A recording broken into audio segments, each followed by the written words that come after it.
Yeah, Yeah. that's a good key points for brand loyalty. Because so many times you can have a customer, but the loyalty is not there. It can They be a buy touch once and and go. disappear. Yeah. True. True. Yeah. Okay. Okay. So what are some of the strategies?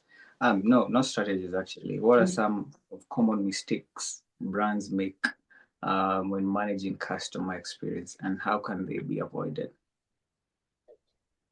Ah, that's a good question. Some of the common mistakes that brands make is thinking that the product or the superiority of the service will make the customer come or will make the customer buy. But like I said, it has to start the other way around.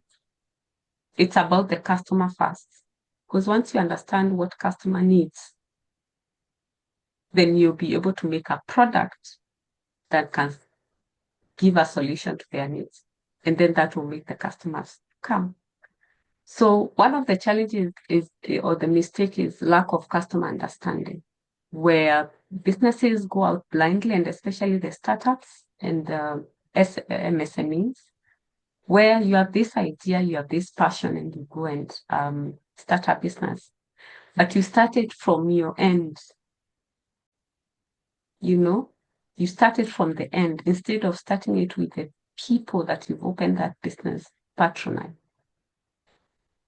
So the first thing is, yes, you have an idea. Go out there and do research. Find out, based on the idea I have, what are the needs of the customers?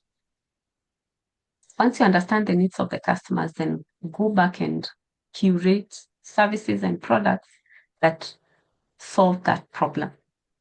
So the solution is to conduct regular research, to do regular analysis, to gather customer feedback, even once the product is out there or once the service is out there. Be proactive to ask for customer feedback. Because usually we don't. We sell and we leave the customer to go. We follow up to ask them, how how did you find the service? Are you satisfied? Do you suggest areas of improvement? And with that, we'll continually build solutions, build services and products that create solutions to customers. Hence, uh, um, we will keep the customers coming back and we'll continue growing our businesses. The other mistake that customers make is inconsistent experiences across the channel. I've talked about that previously.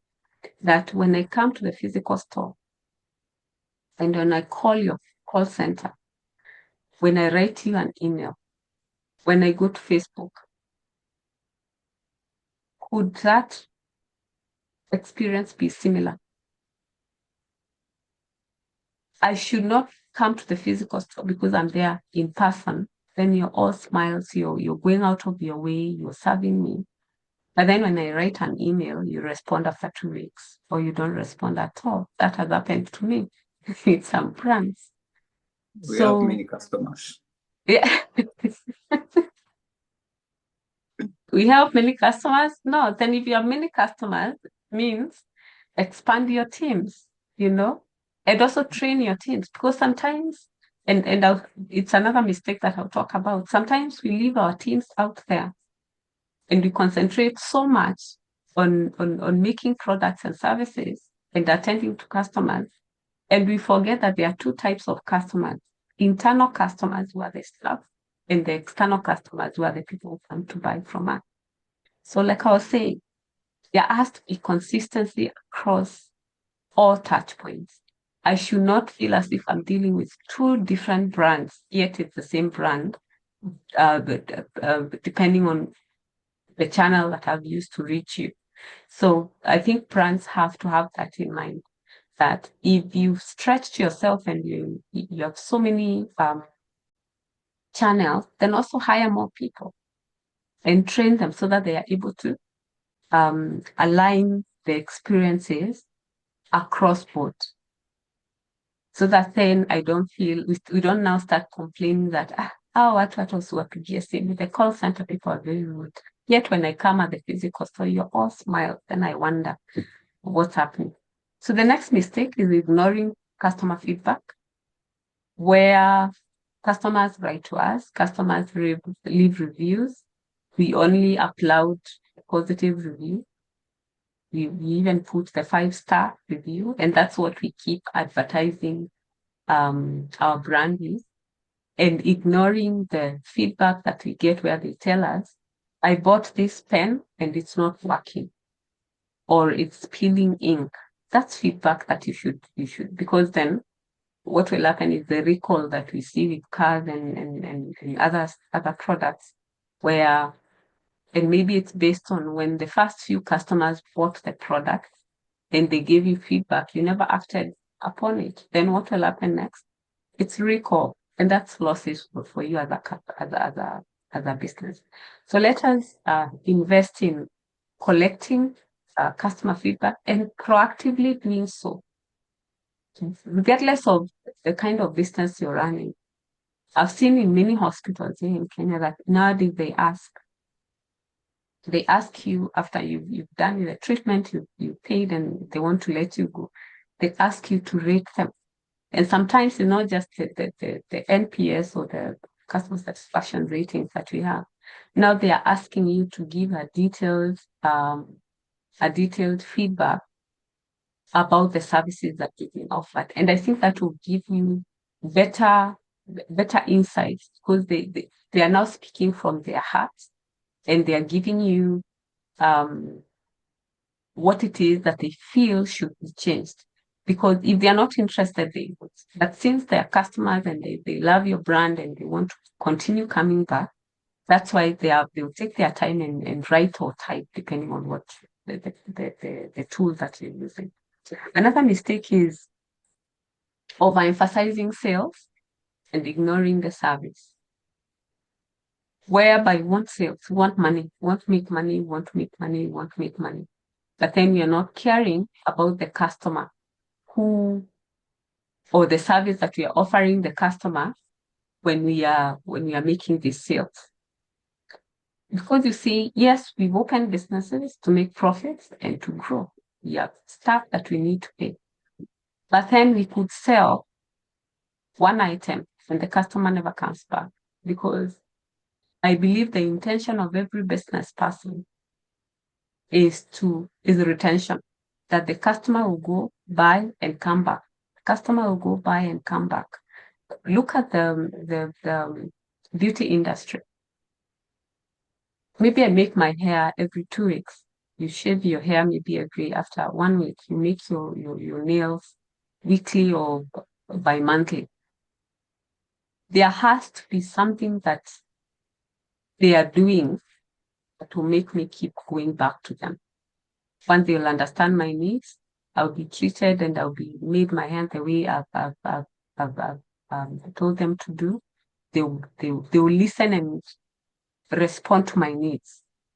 So it's not more about the sales that they'll make. It's not more about the money. It should not only be about the money that I'll pay at the end of the service. It is the service itself.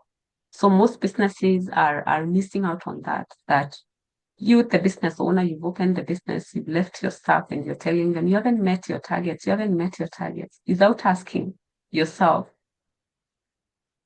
what is the problem? Besides them meeting the target, could there be another issue? Have you looked at what the customers are saying? How is your service? So that's another mistake. So the other mistake is lack of employee empowerment, where you've employed your staff, they have their KPIs, meetings every morning, you're hammering. You haven't met your targets this week. It's last week of the month. I will pay your salary. But you haven't empowered them. You haven't given them the tools. And part of the empowerment, besides the training, of course, training is very important, and refresher courses once in a while. Sell your vision to them. How are you onboarding the new staff that you're employing? Have you explained to them why you're doing what you're doing? like at the youth mentors and VCs, have you explained to your employees where this came from, where this vision came from? Why are you selling these pens that you're selling? Are you doing it to make money, to pay your bills, which is very important? Or was there something else behind it? So when you're onboarding your staff, make them own your vision. Make them part of your vision. Continue empowering them. Give them autonomy to some extent to make decisions, especially during crisis or when they encounter difficult customer situations. How much autonomy do they have? Do they need to escalate issues that can be sorted out there? Because we've said time is very important to customers. And since time is very important to customers and they want efficiency, how then are we empowering our employees so that they can efficiently serve customers even when they meet difficulties?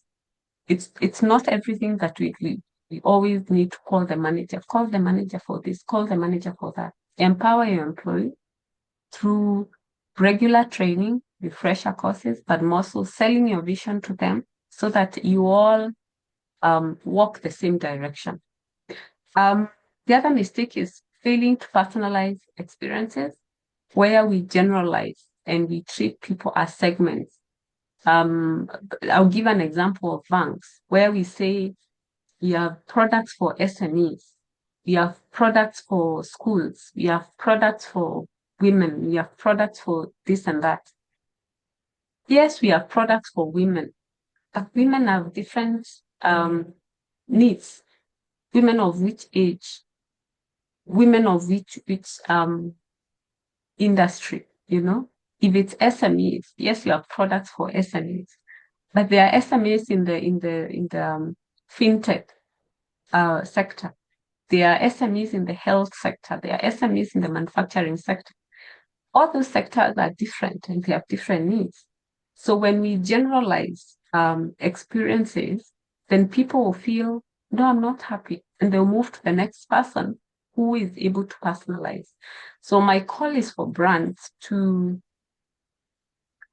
personalize every customer who comes to your desk or who writes an email or who makes that call, because their needs are different and we cannot put everybody in the same basket. People will feel unhappy and they walk to the next competitor who is listening to them and who is able to give them, to serve them the way they want to be served. So lastly is slow response times. We've said that efficiency, we don't have time. Efficiency is key in this day and time that we are living in. So people want efficient services. So when I write maybe for approval for loan or when I book to see a dentist, let me talk about dentists in big hospitals because you have long waiting time. I've ever booked a dentist and I was to see them after 3 months. And I'm wondering, I have a pain, like a tooth that is aching right now. How are you giving me a waiting period of 3 months? And these are big hospitals. So how about if you realize that you're getting many customers, you've reached to a point that you're getting many customers and you have to extend your booking periods. How about hire more people? You know? So this slow response time delays people's timelines because I keep saying I did not wake up, come to the bank because I did not have anything else to do. It's because I needed your services, right? So if I've come there, one, you're not communicating to me. You're not telling me if I apply for this loan, maybe I have a business and I need a business loan, maybe to import something. Talk to me in a transparent manner. Tell me, yes, this will take this and this. It will take 24 hours for approval. And within 24 hours, you'll have your money in the bank. It will take 7 days. If it's things that are unavoidable, speak to them, to the customer in a transparent manner. But if it's things that are avoidable, stop delaying customers because they will move to the next competitor unless you're a monopoly, unless you're KPLC, but we have but we have solar. But unless you're a monopoly, and even then, you're not supposed to delay people unnecessarily, but communicate, be transparent, but make sure that customers do not wait for long periods of time to get services from others. Yeah, for international audience, we'll have to mention that KPLC is electricity supply.